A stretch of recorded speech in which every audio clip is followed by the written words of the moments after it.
Welcome back. आज हम बात कर रहे हैं 274 अरब रुपए के इस कर्जे के बारे में जिसे राइट ऑफ करके कौमी ख़जाने को नुकसान पहुंचाया गया। आपने ब्रेक से पहले एक रिपोर्ट देखी। इस पर बात करने के लिए इस वक्त मेरे साथ स्टूडियो में मौजूद हैं डॉक्टर सलमान शाह साहब, जो कि साबिक एडवाइज़र फाइनेंस रह चुके हैं। अस्सलाम वालेकुम डॉक्टर साहब। डॉक्टर साहब, ये आजकल बहुत ज़्यादा कंट्रोवर्सी चली हुई है on this loan right of, but ये तो 15 अक्टूबर 2002 को स्टेट बैंक ने एक नोटिफिकेशन जारी किया था, एक सर्कुलर, जिसके तहत ये हुआ। तो इसकी आप कोई लीगल पोजीशन क्लैरिफाई करेंगे?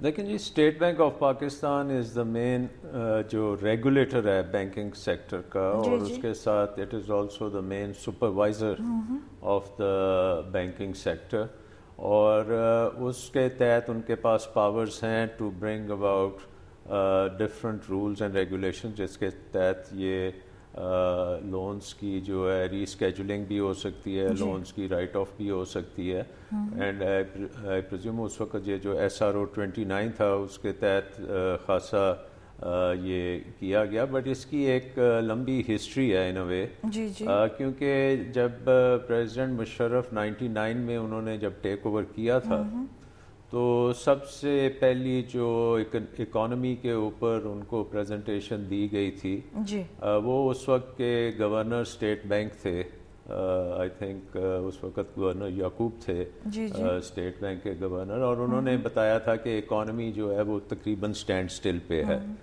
एंड एक जो मेजर फैक्टर उसमें बताया गया था कि बैंकिंग सेक्टर जो उस वक्त नेशनलाइज्ड बैंकिंग सेक्टर था मोर लेस, और कि बैंकिंग सेक्टर में 250 बिलियन के नॉन परफॉर्मिंग लोन्स हैं। अच्छा। और ये एक आइडिया उसमें जर्मिनेट किया था कि अगर ये किसी तरीके से ये 250 बिलियन के जो नॉन परफॉर्मिंग लोन्स हैं इनके ऊपर कलेक्शन हो सके तो खासी स्पेस गवर्नमेंट को मिलेगी टू रिवाइव द इकोनॉमी। तो इसीलिए शुरू के अंदर जो फर्स्ट वो विक्टिम्स ऑफ नैब थे, दे वर मोस्टली डिफॉल्टर्स। उस वक्त फिर ये नैब, आई डोंट नो एग्जैक्टली कि कब नैब बनी, बट उस वक्त फिर एक क्रैक डाउन लॉन्च हुआ था, आपको याद होगा, अगेंस्ट बैंक डिफॉल्टर्स, और बहुत से लीडिंग जो इंडस्ट्रियलिस्ट थे उनको भी जेल तो नहीं भेजा गया था बट अरेस्ट किया गया था और पुलिस स्टेशंस में उनको रखा गया था। लेकिन ये एक चीज़ है कि ये जब लोन्स ख़राब होते हैं आपको ये भी देखना पड़ता है कि ये ओरिजिनेट कब हुए थे और किसने पहली दफ़ा इसको लोन को एक्सटेंड किया था, किसने डिस्पर्स किया था। उस वक्त इसकी जो थी लेजिटिमेसी और वायबिलिटी क्या वो देखी गई थी या was it given on a political basis. और उस वक्त क्योंकि नेशनलाइज्ड बैंक थे तो देयर इज डाउट कि everything was done on a viable basis. ये भी था कि जी पॉलिटिकल क्लाउड भी इन्फ्लुएंस ये हो सका। जी इस वक्त जी हमें इस्लामाबाद में ज्वाइन कर रहे हैं एक्स चेयरमैन नैब जनरल शाहिद अजीज साहब। अस्सलाम वालेकुम। वालेकुम अस्सलाम। जनरल साहब, आज हम बात करेंगे वो 274 अरब रुपए के इस कर्जे के बारे में जिसे राइट ऑफ करके कौमी खजाने को नुकसान पहुंचाया गया।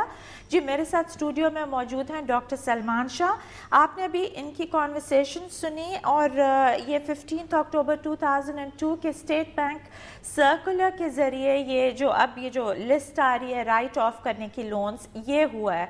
तो व्हेन यू वर चेयरमैन नैब, तो इस इशू को आपने ब्रिंग अप क्यों नहीं किया? मेरे नैब को चेयरमैन के तौर पर टेक ओवर करने से पहले ही इस नैब के कानून में रद्द-बदल कर दी गई थी।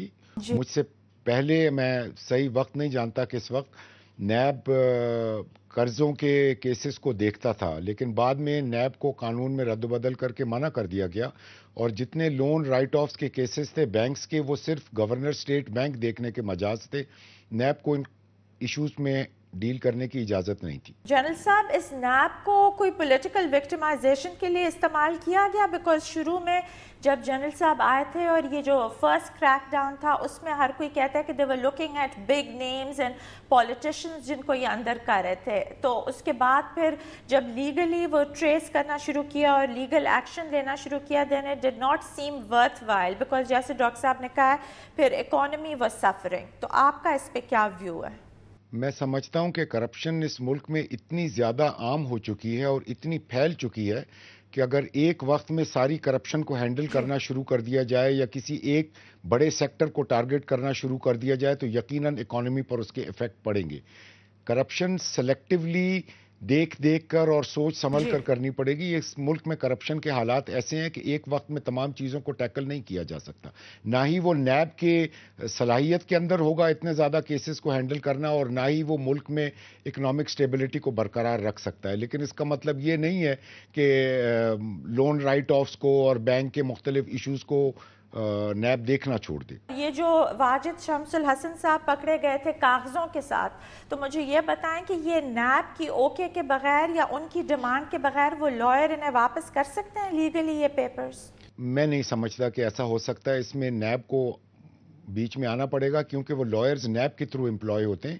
نیب ہی ان کو پے کرتا ہے اور نیب ہی ان کے ساتھ کانٹریکٹ میں ہوتا ہے. تو آپ کے ٹائم میں یہ cases were at the pack?